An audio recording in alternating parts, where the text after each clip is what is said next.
Fellow Caymanians, residents and guests, Happy New Year! Here we stand on the threshold of the new year, with all of its possibilities as we say farewell to 2015.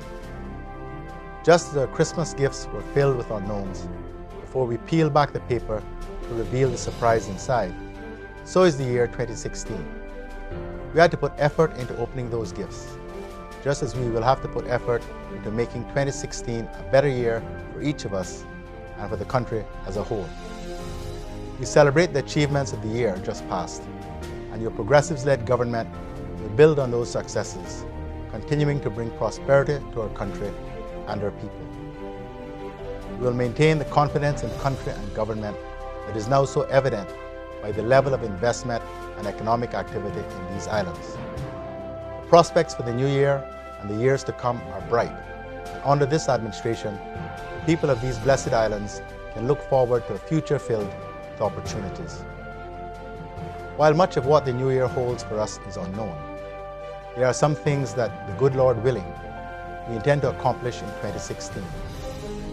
We will continue to build on the outstanding achievements of 2015, including an improved economy and the restoration of public and investor confidence in the Cayman Islands. We will continue to maintain the country's much improved financial standing with surplus budgets and tightly controlled public expenditure. In June 2015, this government was successful in getting the 12-month 2015-2016 fiscal year budget approved in the Legislative Assembly with a projected surplus of $119.8 million. The financial forecast for fiscal year 2016-2017 shows operating revenues to be $896 million, while operating expenditures are expected to be $851 million, resulting in a forecast surplus of $64 million. The 2016-2017 plan also puts us on path of calendar year budgets, with an initial budget taking us from 1st of July 2016 to 31st December 2017. By June of this new year, we expect to have met all the requirements of the Public Management and Finance Law, fully complying with all the principles of responsible financial management, proving our capability to assume full autonomy of the budget process. This will mean we will no longer be required to have our proposed financial plans vetted and approved by the United Kingdom. For the first time since 2009, the Cayman Islands government will have full control and responsibility for the country's budget and finances. That has happened because this government, your government, has met the agreed fiscal targets each and every year, following the master plan we set forth in the 2013-2017 medium-term fiscal strategy, and we have stayed true to government's broad goals and objectives. The rewards from our approach to fiscal discipline have been significant.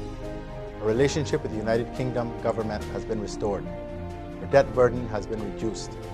Cash balances have increased significantly, to the point where an overdraft facility has not been necessary. We are aiming to repay a US $312 million bond due in November 2019 from our own resources. We are also in a position to continue the delivery of surplus budgets. It has been this government's mission all along to restore Cayman's public finances to a sustainable level in a realistic manner, and we have done so without imposing any new taxes on our people or businesses, and without the need for any new borrowing. Indeed, the converse is true. We have consistently eased the tax burden by reducing fees and taxes, and we will not impose any taxes or undertake any new borrowings for the remainder of our term. In fact, it is this government, your government, that has worked hard to reduce the cost of living for all. We begin this new year with a further reduction in the duty charged on diesel the Caribbean Utilities Company uses to generate electricity. The first reductions were a gift to the country in January last year. These further cuts will mean even more savings to our people, residents, and businesses. This reduction means a cost saving to all who use electricity in our homes and businesses, and equates to $8.4 million annually left in the pockets of CUC electricity consumers. This government has also provided a savings to consumers of at least $4 million annually by reducing the import duty on most consumable goods. Civil servants are better off because we had the desire and will to give badly needed pay increases to our civil servants, with a 2.5% honorarium in 2014, followed by a 4% cost of living adjustment last year.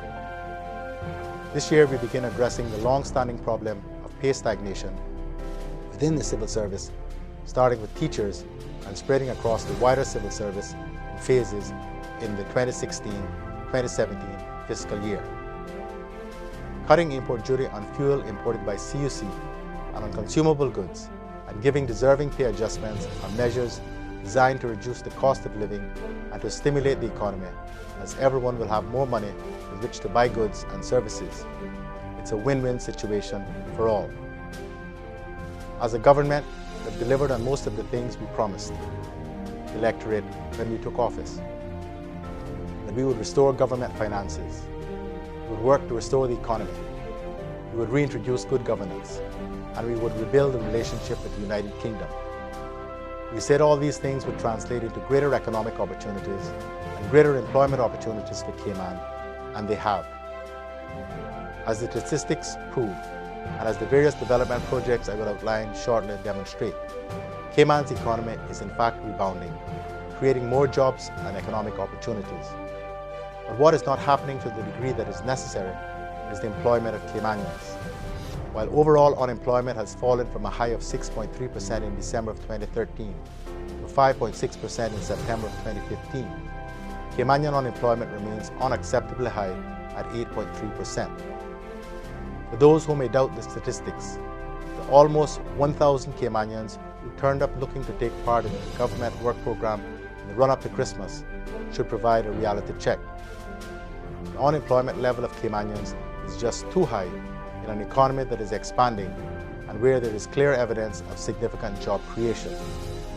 Since this administration took office in May 2013, work permit numbers have increased from about 17,000 to 22,000 presently. Yet Caymanian unemployment remains stubbornly high. Something is very wrong with this equation. While we must acknowledge that there are significant issues that stand in the way of employment for some Caymanians, this is simply not the case for most Caymanians. Everyone calls on government to do something about unemployment, but the reality is government can only do something about it if we can get the private sector to hire more local people. One of the significant changes that I have observed over the course of the last 10 to 12 years is the attitude of local businesses to giving Caymanians a chance. There is a reluctance these days on the part of many businesses to take on Caymanians and invest in training them to do the job.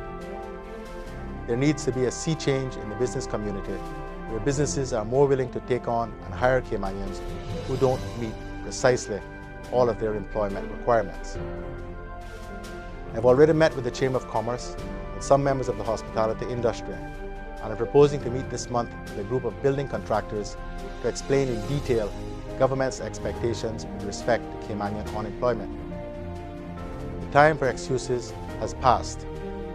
The great push over the course of the balance of this term is to deal with what I consider the Achilles heel of this administration, Caymanian unemployment, and to get as many of our people back into good jobs. The many projects that government and the private sector are undertaking will provide many employment and economic opportunities, and Caymanians must share in them. Many of you have seen that work on the first phase of the estimated $60 million expansion to the terminal building at Owen Roberts International Airport is well underway. We will continue with the next phase starting in March, with a completion date in the first half of 2018. Throughout all of this work, the terminal will remain fully functional, safe and secure. Improvements to the airport and its expansion are helping government provide opportunities for Caymanian businesses to participate in the project, creating employment for Caymanians. Even more jobs will be needed once the work is done, as more people will be needed not only at the airport, but at stores, restaurants and other businesses that support the airport and needs of travelers. We anticipate 387,566 air arrivals by the end of this calendar year and 411,192 by the end of calendar year 2016. Dovetailing quite nicely with the airport expansion and the expected increase of air arrivals are many hotel projects in the works. One of these is the Kimpton Seafire Hotel, which is set to open its doors to the public in November this year. With 266 rooms and 7 restaurants on 7 Mile Beach. In fact, the Seafire has already booked a major event for its opening month, the One Young World Sustainable Finance Summit. That 3-day event will bring 500 young world leaders and many notable speakers to the Cayman Islands to discuss ways young people can drive financial policy. Kimpton is a unique boutique brand. Its foray into Cayman is its first venture out of the United States and will need 400 employees when completed. Another solid brand hotel coming to Cayman is Margaritaville. As many of you know, the Treasure Island Resort is being converted to the Margaritaville Beach Resort on 7 Mile Beach, which will feature 280 rooms, multiple bars and restaurants, and is expected to open in December this year. In addition to creating jobs during the development of both hotels, Kimpton is offering 62 luxury residences and Margaritaville is offering 110 condominium suites for sale, providing real estate investment opportunities. I'm equally excited about the 5-star Beach Bay Hotel going up at St. James Point in the district of Bordentown. The developer estimates that 750 jobs will be created during the construction phase, with another 325 permanent hospitality jobs. As this government has done with all development projects, we insist, and the developer agrees, that hiring Caymanian workers and local firms is a priority, and we are training our own to take their rightful places in the hospitality industry through the highly successful Hospitality School. In addition to creating jobs, these projects are also pumping millions of dollars into Cayman's economy, and there is more to come. There is the redevelopment of the old Hyatt Hotel, a second Dart Hotel, also planned on 7 Mile Beach as part of the Camana Bay expansion, the Health City Hotel, and the proposed Ironwood Golf Resort in Northside. The rebranding of the Reef Resort in East End as a Wyndham property has brought another global brand to the islands. We've already seen what an increase in tourism can do for an economy by looking at Cayman Brac, where improvements made by this government to the Charles Cockernell International Airport has boosted air arrivals on the Brac by 20%. The knock-on effect has meant an increase in visitors, which spurred the Brac Reef Hotel to make property upgrades to handle the welcome load of more people, as well as 21 more jobs at the airport. Supporting these developments are ongoing roadworks. You will have seen the much improved Godfrey Nixon Way and Smith Road thoroughfares. You will continue in this new year to make needed improvements to Linford Pearson Highway, giving it 4 lanes, widening Thomas Russell Way, and making improvements to Edward and 4th Streets. DART will begin the extension of Esther Tibbetts Highway, making even more improvements to our road infrastructure. DART will also build an additional 2 lanes of roadway from the Century 21 roundabout to the Butterfield roundabout near A.L. Thompson's. This will include a new roundabout in the vicinity of the Lakeside Apartments on Esther Tibbetts Highway, which will ultimately accommodate the Airport Connector Road. While DART will fund the roadworks between the Century 21 roundabout to and including the roundabout near Lakeside, government has agreed to fund the extension south of the new roundabout to the Butterfield roundabout. I mention all of this development to show that investor confidence in the Cayman Islands has been restored by our Progressives-led government. Indeed, we have worked hard in the past 2.5 years to restore trust, faith and belief in our country and in government. There is no way Cayman can return to things as they were when we took office in May 2013. There is further evidence of confidence in Cayman and government in the financial services industry. We continue to attract companies that want to domicile in Cayman because we are engaged in vigorous international cooperation regimes, complemented by our robust anti-money laundering and countering of terrorist financing programs. We remain focused on the importance of the financial services industry to our economy and will continue to provide the necessary policies and legislation to help the industry grow. As long as the Progressives-led government is at the helm of the good ship Cayman, we will also stand our ground on the global stage. Once again, the United Kingdom tried unsuccessfully to strong-arm the overseas territories on beneficial ownership when we travelled to London to attend the yearly Joint Ministerial Conference last month.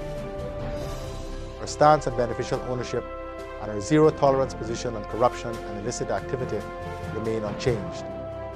we have effective mechanisms for the sharing of information for tax purposes, both on request and the automatic exchange of information. We are transparent for tax purposes, and we collaborate to avoid any abuse of our system by criminals. And I believe it is because we stand our ground when we know we are right that the UK's confidence in the Cayman Islands government, renewed on our leadership, is all the more stronger. We have also restored the confidence of the private sector, working hand in hand with them in 2015 to help ensure that more of our Caymanian people are hired into good long-term jobs and that they are properly trained to take up the jobs they are qualified to do. But as I have said before, more businesses need to step up to the plate and do their part in hiring and training Caymanians. We know we have to do our part too. When the PPM was last at the helm of government, we laid the foundation for the transformation of our education system to make it a world-class structure. In the upcoming year, we will revise the Education Modernization Law 2009 and bring into force a new education law, which will do many things to shore up our educational system. We continue to focus on long-term economic growth and developing the skills of our people for the future economy. As we approach another new year, we will continue to look to the future and the opportunities that will come. I know in my heart of hearts that this government will continue to do what is just and right to make life better for all Caymanians and those who call our shores home. And despite the unfortunate departure of two of our members, your government remains strong, and we will continue to work for the betterment of our people and our country. We have bid farewell to another Christmas, in which we celebrated again the birth of Christ and his teachings of love and tolerance. We need to love and be tolerant of one another and appreciate that discrimination in any form is wrong.